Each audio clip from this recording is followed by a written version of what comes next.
নমস্কাৰ বন্ধু পুনৰ এটি নতুন ভিডিঅ'লৈ আপোনালোকক স্বাগতম জনালোঁ। তো আজি এয়া নাম আয়োজন কৰা হৈছে। তো এয়া খানা পাতি বনাই ব্যৱস্থা পাবা আৰু আছে মানুহ বহি আছে। এতিয়ালৈ মানুহ আনে পানী অনা নিয়া কৰি আছে পূৰা। এয়া আমাৰ বৰপৰা ইটা ধৰি আছে মানে এইবিলাক শাক পাচলিবিলাক এইবিলাক শাক পাচলি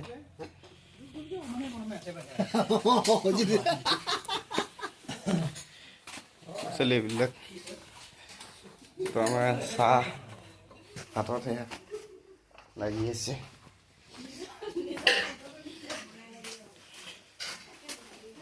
তেতিয়াহ'লে মানুহ অহা হোৱাই নাই।